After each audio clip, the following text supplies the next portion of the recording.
आदाब नाज़रीन, मुंसिफ जोहार में आपका स्वागत है। मैं हूं आपके साथ आपका मेज़बान रहीम अहमद खान। नजर डालेंगे रियासत झारखंड की तमाम बड़ी खबरों पर। आगाज करेंगे हेडलाइंस के साथ। सरायकेला में सीएम चंपाई सोरेन ने केंद्र सरकार पर जमकर साधा निशाना। कहा, आगामी चुनाव में झारखंड में भाजपा का खाता भी नहीं खुलेगा।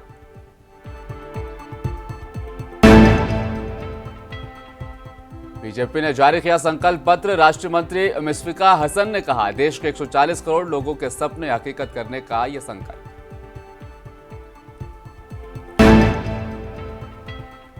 बीजेपी के संकल्प पत्र पर बोले पूर्व सीएम बाबूलाल मरांडी, भाजपा का संकल्प पत्र महज एक वचन नहीं बल्कि यह मोदी की गारंटी है। जेएमएम लीडर सुप्रियो भट्टाचार्य ने प्रेस कॉन्फ्रेंस कर बीजेपी पर साधा निशाना। कहा, सोशल इंफ्रास्ट्रक्चर और आदिवासी गौरव की बातें इन्हें नहीं देती शोभा। और अब खबरें तफसील के साथ। सरायकेला राजनगर में राजनगर प्रखंड के एसएस स्कूल मैदान में लोकसभा चुनाव में महागठबंधन की प्रचंड जीत के लिए मुख्यमंत्री चंपाई सोरेन ने कार्यकर्ताओं के साथ बैठक की और सिंहभूम लोकसभा सीट से महागठबंधन के उम्मीदवार जोबा मांझी को भारी मतों से जीत दिलाने के लिए संकल्प लिया और कार्यकर्ताओं को कई चुनावी मंत्र भी दिए। सीएम ने कहा कि पिछली बार भी पश्चिमी सिंहभूम लोकसभा सीट से महागठबंधन की जीत हुई थी। इस बार भी इंडिया अलायंस और जामुमो प्रत्याशी जोबा मांझी को भारी मतों से जीत दिलानी है। वहीं कार्यकर्ताओं से बातचीत करते हुए उन्होंने कहा, बीजेपी 400 पार का सपना देख रही है। इस बार बीजेपी 150 भी पार नहीं कर पाएगी। झारखंड में बीजेपी का खाता तक नहीं खुलेगा। झारखंड में 14 की 14 सीटें महागठबंधन की होगी। हमारे राज्य का सत्ता संभालने के बाद हमारे इस विधानसभा क्षेत्र में पहली बार हम आए हैं, इसीलिए बूथ स्तर का कार्यकर्ता से हमारा संपर्क संवाद हुआ और इस लोकसभा चुनाव में बूथ स्तर में आप लोग अपना मजबूती कमेटी बना के आप लोग अपना मतदान देने का काम करें। और सरकार का जो उपलब्धि है ये राज्य सरकार की, वो भी अपना गांव मोहल्ला में आप लोगों का पहुंचाएंगे। ऐसे यहाँ का जनता, झारखंड प्रदेश का हर परिवार को हमारी सरकार की हर योजना का हर परिवार को मिलने लगा। चाहे जंगल का भीतर में गांव हो, चाहे नदी किनारे हो, हर तरह की हम लोग यहाँ का बुनियादी जो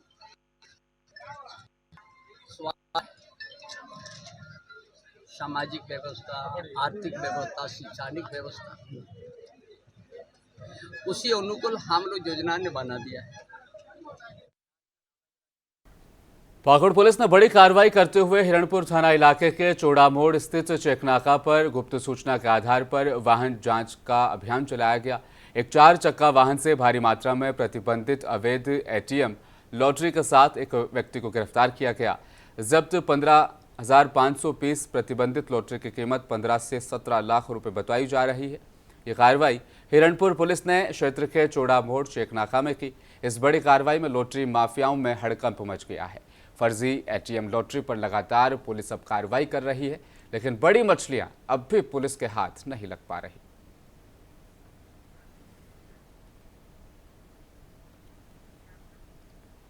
राजमहल लोकसभा सीट से झारखंड मुक्ति मोर्चा प्रत्याशी विजय हांसदा अपने आवास बरहरवा से लोकल ट्रेन के जरिए से वो पाकुड़ पहुंचे, जहां पर जामुमो कार्यकर्ताओं ने उम्मीदवार विजय हांसदा को तीसरी बार राजमहल लोकसभा सीट से उम्मीदवार बनाए जाने से कार्यकर्ताओं में गर्मजोशी देखी गई। पाकुड़ स्टेशन पर उनका स्वागत किया गया। पाकुड़ स्टेशन से बाइक रैली भी निकाली गई। स्टेशन से निकलते ही चौक चौराहों पर महापुरुषों की प्रतिमा पर माल्यार्पण किया गया। उसके बाद जामुमो का जिला दफ्तर में कार्यकर्ताओं के साथ लोकसभा 2024 की तैयारियों को लेकर बातचीत की गई, चर्चा की गई।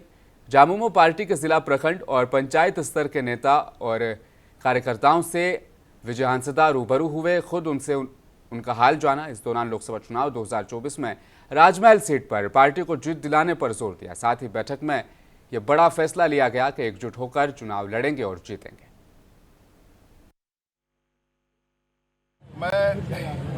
पार्टी के हमारे सुप्रीमो माननीय गुरुजी, कार्यकारी अध्यक्ष हेमंत सोरेन जी और पार्टी को मैं धन्यवाद देना चाहूँगा कि तीसरी बार उन्होंने मुझ पर विश्वास जताया।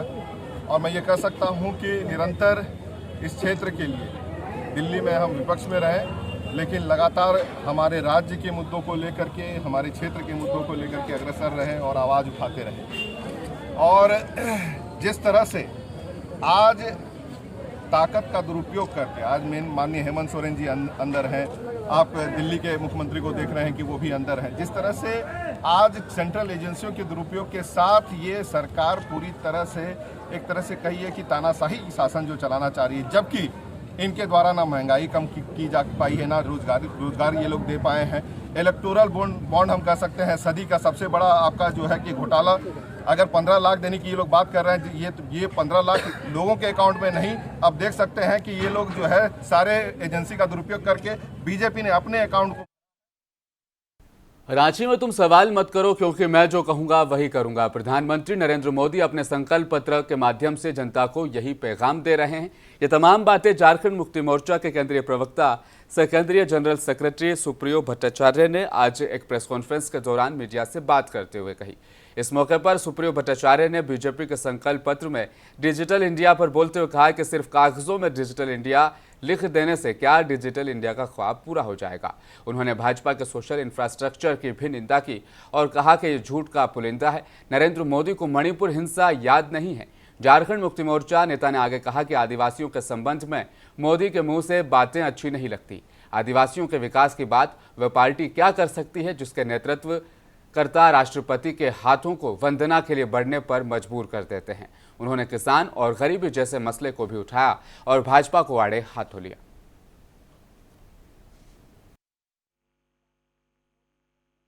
कहीं रोजगार पे बात नहीं की गई, कहीं शिक्षा पे बात नहीं की गई, कहीं किसान पर बात नहीं की गई, कहीं मणिपुर की बात नहीं की गई। केवल लूट का ये जो लूट की छूट की जो मोदी की गारंटी है उसकी बात कही गई। मोदी की गारंटी उद्योगपतियों के लिए लूट की छूट है, उसके अलावा।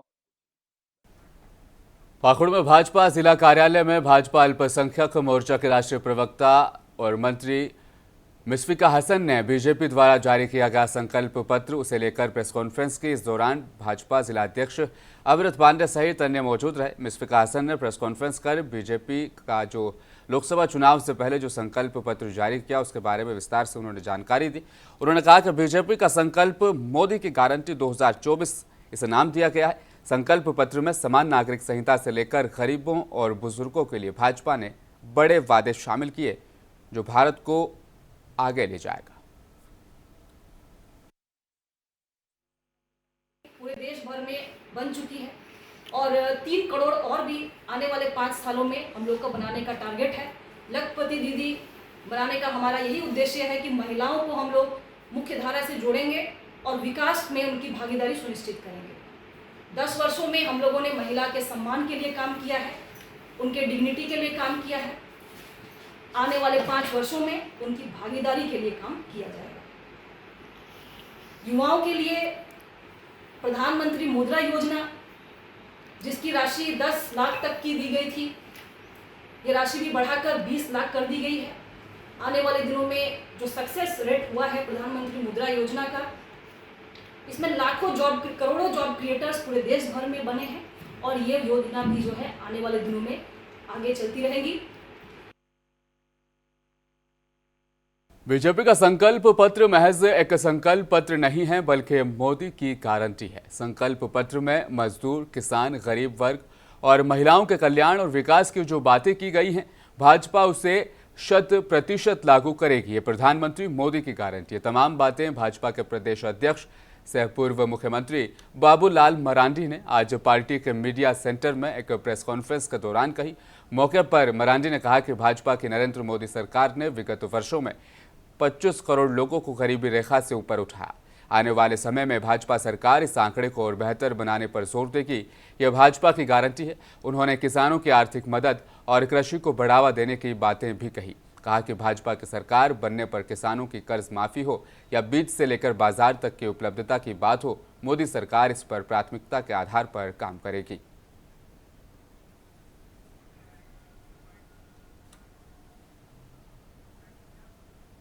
सूबे के श्रम नियोजन, प्रशिक्षण और कौशल विकास से उद्योग मंत्री सत्यानंद भोक्ता हंटरगंज ब्लॉक ग्राउंड्स में आयोजित डॉक्टर भीमराव अंबेडकर जयंती समारोह में बतौर मुख्य अतिथि शामिल रहे। मंत्री सत्यानंद भोक्ता ने संविधान रचयिता डॉक्टर भीमराव अंबेडकर के चित्र पर पुष्पांजलि अर्पित की, केक काटकर फीता काटकर कार्यक्रम का आगाज किया। इसके बाद मंत्री ने कार्यक्रम से खिताब करते हुए कहा कि आज लोकतांत्रिक प्रणाली में जो हक हुकूक मिल रहे हैं ये उन्हीं की देन है। उनके साथ जो हुआ वह किसी से छिपा नहीं है, सभी लोग भली भांति जानते हैं। इतना ही समझना काफ़ी है कि आज जिस मंच पर और सभा में शामिल हुए हैं ये अधिकार आज उन्होंने ही दिया है। उनके जीवन के संघर्ष को आत्मसात कर उनके बताए रास्ते पर चलना यही हमारी जिम्मेदारी भी है।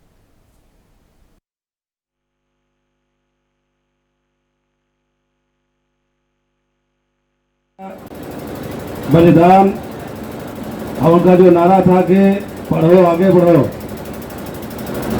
भेदभाव को दूर भगाना है, वही संकल्पों के साथ ये पूरा देश चल रहा है, पूरा प्रदेश चल रहा है।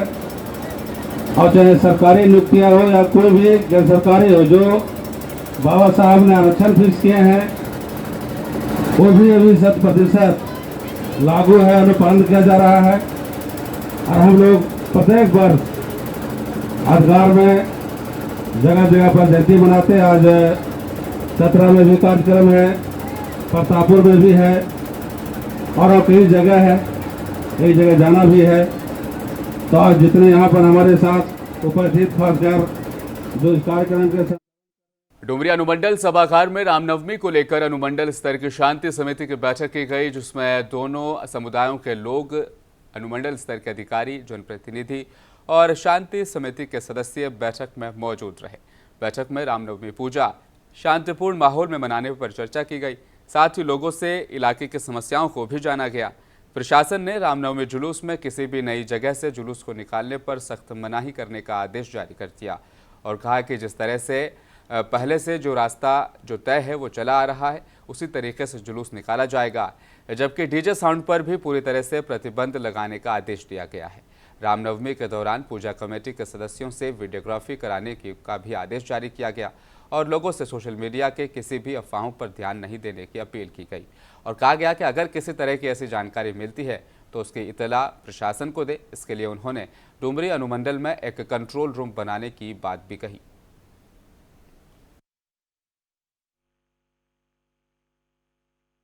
डुमरी और पीटार से जितने भी लाइसेंसधारी, गैर लाइसेंसधारी अखाड़ा हैं उन सभी को बुलाया गया था। साथ ही साथ शांति समिति के सदस्यों को बुलाया गया और रामनवमी पर्व को कैसे मनाना है उससे संबंधित दिशा निर्देश दिए गए, जिसमें खासकर के जो भी लाइसेंस निर्गत हैं उसमें जो रूट चिन्हित है, जो सालों से वर्षों से जो इस रूट को फॉलो करते आ रहे हैं उसी रूट से हमारा रामनवमी का जुलूस जाएगा। साथ ही साथ आपसी जो सौहार्द जो बना हुआ है, दोनों समुदाय के लोग यहाँ पे उपस्थित थे, दोनों समुदाय के लोगों से ये रिक्वेस्ट किया गया कि जो आपसी सौहार्द है हमारे डुमरी क्षेत्र अंतर्गत उसको बनाए रखने के लिए जो भी आवश्यक कदम है वो आवश्यक कदम उठाएंगे। साथ ही साथ जो अखाड़ा समिति के लोग हैं वो वॉलंटियर्स रखें, पूरे कार्यक्रम की वीडियोग्राफी कराएं। साथ ही साथ एक छोटा छोटा मंच बनाएं अलग अलग जगहों पर, खासकर जहाँ पे दूसरी कम्युनिटी का जैसे मंदिर हो या फिर मस्जिद हो या फिर जो इमाम बाड़ा वगैरह है, कई सारे। गढ़वा में लोकसभा चुनाव को लेकर जिला प्रशासन लगातार एक्टिव है। गढ़वा उपायुक्त सह निर्वाचन पदाधिकारी शेखर जमुआर और गढ़वा के एसपी दीपक पांडे ने संयुक्त रूप से एक प्रेस कॉन्फ्रेंस की। लोकसभा आम चुनाव में विधि व्यवस्था को लेकर जानकारी दी और आम जनता से इस लोकतंत्र के महापर्व यानी लोकसभा चुनाव में 100% मतदान करने की अपील की। उन्होंने बताया कि लोकसभा चुनाव को लेकर जिला प्रशासन तैयार है। गढ़वा उपायुक्त सह निर्वाचन पदाधिकारी शेखर जमुआर और एसपी दीपक कुमार पांडे ने क्या कुछ कहा, जानते हैं। सप्ताह के भांति इस बार आज हम लोग एक प्रेस कॉन्फ्रेंस के माध्यम से सारे इलेक्ट्रॉनिक एंड प्रिंट मीडिया को हम लोगों ने पूरा ब्रीफ किया है हमारे इलेक्शन प्रिपेयर्डनेस के बारे में लेटेस्ट अपडेट किया है, स्टैटिक अपडेट किया है, सारा हम लोगों ने बताया है कि कितने हमारे पोलिंग स्टेशंस हैं, कितने हमारे पोलिंग पर्सनल्स हैं, कितने कल हमारा ईवीएम फर्स्ट रैंडमाइजेशन होने जा रहा है, स्वीप एक्टिविटीज़ कहाँ कहाँ चल रही है, किस तरीके से एमसीसी के बारे में जानकारी हो, दिव्यांग वोटर्स के बारे में, फॉर्म 12D के बारे में जानकारी। ये अभी कुल 5 लोगों पे लगाया गया है, 3 CCA हमारा पाइपलाइन में है, 5 लोगों में कुछ जिला बदर का भी है और कुछ थाना हाजिरी का भी है। तो ये 16 तारीख से बाद की एक्टिविटी है हमारी, और 16 तारीख आचार संहिता लगने के बाद हम लोगों ने कुल करीब 450 NBW वारंट्स को डिस्पोजल किया है, जिसमें 73 लोगों की गिरफ्तारी भी हुई है। और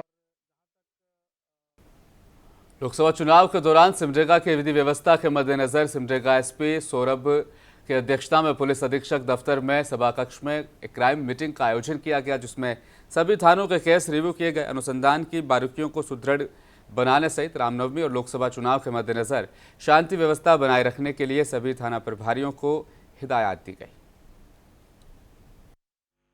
देखिए, मासिक अपराध गोष्ठी का आयोजन किया गया है। आज के अपराध गोष्ठी में मुख्य रूप से हम लोग आने वाली जो रामनवमी है और उसके अतिरिक्त जो लोकसभा चुनाव होने वाले हैं उसको लेकर विस्तृत चर्चा करेंगे, और शांतिपूर्ण तरीके से दोनों ही संपन्न हो उसके लिए विस्तृत दिशा निर्देश भी दिए जाएंगे। उनकी समस्याएं भी सुनी जाएंगी, जैसे क्या डिप्लॉयमेंट की आवश्यकता है उसके आधार पर डिप्लॉयमेंट भी की जाएगी। इसके अतिरिक्त हम लोग अनुसंधान नियंत्रण अर्थात कि कांडों का निष्पादन और कांडों के अनुसंधान में गुणवत्ता को बढ़ावा देना, इस पे भी चर्चा करेंगे। और अपराध नियंत्रण को लेकर के, उग्रवाद नियंत्रण को लेकर जितने भी पुराने उग्रवादी या अपराधी हैं उन पे हम लोग लगातार निगरानी रख रहे हैं। साहिबगंज जिला उपायुक्त द्वारा आज कलेक्ट्रेट सभागार में प्रेस कॉन्फ्रेंस का आयोजन किया गया, जिसमें उन्होंने मीडिया को मुखातिब होते हुए कहा कि रामनवमी 17 को विसर्जन है। लोगों से अपील करते हुए कहा कि किसी भी तरीके के भ्रामक और अफवाहों को आगे ना फैलाएं। कानून व्यवस्था बिगाड़ने वाले के खिलाफ सख्त कार्रवाई की जाएगी। किसी समुदाय विशेष पर टिप्पणी, धार्मिक पोस्ट से भावनाएं आहत ना हो। सोशल मीडिया पर किसी तरह का कोई भड़काऊ पोस्ट ना करें। ऐसा करने वालों पर कार्रवाई भी की जाएगी और जिम्मेदार लोगों से अपना कर्तव्य निभाने की अपील की गई। जो लोकतंत्र का हमारा चौथा स्तंभ है, उसके नाते आप लोगों से भी ये अपील है कि किसी भी जो ग्रुप है, कोई समुदाय है, किसी समुदाय विशेष पर, व्यक्ति विशेष पर इस तरह की टिप्पणी न हो कि वो उनकी भावनाओं को ठेस पहुंचाए। विशेष रूप से धार्मिक भावनाएं बहुत जल्दी आहत होती है, तो धार्मिक जो पोस्ट है जो किसी पर्टिकुलर कम्युनिटी को या पर्टिकुलर रिलीजन को टारगेट करके उसको प्रसारित करने से और एक दूसरे से भेजने पर उसको आप लोग कोशिश करें कि जैसा आ रहा है वैसा यथावत उसको पोस्ट न करें। उससे क्या होता है, उससे ऐसी भी संभावना हो सकती है कि जो व्यक्ति इस तरह की खबरों को फैला रहा है उसके विरुद्ध हम लोगों को मजबूरी में कुछ कार्रवाई करनी पड़ती। तो हमारा रिक्वेस्ट है आप सभी लोगों से कि झारखंड में उनका भ्रमण हुआ था, आप लोगों को मालूम होगा। जमशेदपुर के खदमा में रामनवमी और नवरात्रि के पावन पर्व के उपलक्ष्य पर प्रजापिता ब्रह्मा कुमारी ईश्वरीय विश्वविद्यालय कदमा शाखा की तरफ से कदमा इलाके के अखाड़ा समिति के राम भक्तों को अंगवस्त्र देकर सम्मानित किया गया। साथ ही स्नेह मिलन और एक शाम मर्यादा पुरुषोत्तम प्रभु श्री राम के नाम से कार्यक्रम का भी आयोजन किया गया। कदमा प्रभारी BK संजू दीदी ने नवरात्रि और रामनवमी की आध्यात्मिक रहस्यों की जानकारी दी। आज कदमा सेंटर में प्रजापिता ब्रह्मा कुमारी ईश्वरीय विश्वविद्यालय के द्वारा रामनवमी के उपलक्ष्य में कदमा क्षेत्र में जितने भी अखाड़ा है जहां से बजरंग बली के झंडा निकलते हैं, उन सभी समिति वाले को मुख्य लोगों को हम सभी ने बुलाकर परमात्मा का संदेश दिया और कैसे राम राज्य को हम प्रैक्टिकल में लाएं, राम के जीवन से कैसे चरित्र को जीवन में धारण करें, अपने जीवन को दैवी गुणों से कैसे भरें, उसके लिए हमने उनको एक संदेश दिया और साथ ही साथ उनको हमने सम्मानित किया कि वो इतना विशेष रूप से कई दिनों लग करके उस कार्यक्रम को सफल बनाते हैं। तो मेरे को संकल्प था कि जैसे राम ने बंदरों की सेना लेकर कितना बड़ा कार्य किया, वैसे ही हर राम भक्त इस कदमा क्षेत्र में इतना विशेष कार्यक्रम कर रहे हैं, तो उन सभी को हम गढ़वा जिला के मेराल प्रखंड अक्सर अपने कारनामों को लेकर हमेशा से ही सुर्खियों में बना रहता है। आपको बता दें कि मेराल प्रखंड के राज्यकृत मध्य विद्यालय बिकताम में शिक्षकों की बड़ी लापरवाही का मामला सामने आया है। बता दें कि मेराल प्रखंड स्थित बिकताम गांव निवासी तौकीर अंसारी पढ़ाई करने के लिए विद्यालय गया था। वहां विद्यालय में उचित साफ सफाई नहीं होने के चलते क्लासरूम में सांप घुस गया और बच्चे को सांप ने पूरी तरह से डस लिया। उसे बेहतर इलाज के लिए अस्पताल भेजा गया, लेकिन बच्चे की मौत हो गई। इस घटना को लेकर विद्यालय के प्रधानाध्यापक के खिलाफ अब गांव के लोगों का गुस्सा देखने को मिल रहा है। क्या कहेंगे इतनी बड़ी घटना पे? तो हमको पता लगा कि यहाँ सांप जो है स्कूल में आके बच्चा को काटा और बच्चा लोग देखा। जो यह सराहनीय है कि मैंने यह स्कूल में कुछ कमी है, जिसके चलते मान लीजिए कि यह सांप अंदर हिला और नुकसान हुआ। बिल है उसमें, बिल में सांप आने से वो काटा, अगर बिल नहीं रहता तो वह नहीं काटता। हम चाहेंगे कि अब उसका जो सरकारी प्रक्रिया नियम है उसके तहत यह मुआवजा ढंग से उसको मिले ताकि उसको भरपाई किया जा सके। स्कूल जो है हमेशा विवाद में रहता है, इसके बारे में आप लोग क्या कहेंगे? देखिए यहाँ ये जो स्कूल जो है ना, यहाँ पे स्कूल अब स्कूल नहीं रह गया, ये राजनीति का जो अखाड़ा यहाँ बनकर रह गया है। बच्चों लोग को यहाँ पढ़ाई नहीं होती है ज़्यादातर। सरकार इतना फंड आता है सरकार के यहाँ से बच्चे पर खर्चा करने के लिए, आज जो बच्चा के जान गया है यही कारण है कि ये लापरवाही है शिक्षकों का। आज और आखिर में एक बार फिर नजर हेडलाइंस पर। सरायकेला में सीएम चंपा सोरेन ने केंद्र सरकार पर जमकर साधा निशाना। कहा, आगामी चुनाव में झारखंड में बीजेपी का खाता तक नहीं खुलेगा।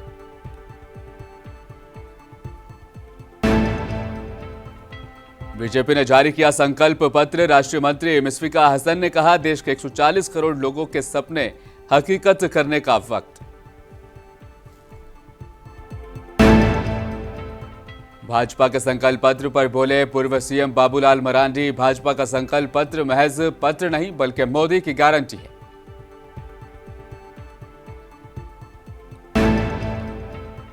सुप्रियो भट्टाचार्य ने प्रेस कॉन्फ्रेंस कर बीजेपी पर साधा निशाना। कहा, सोशल इंफ्रास्ट्रक्चर और आदिवासी गौरव की बात इन्हें शोभा नहीं देती।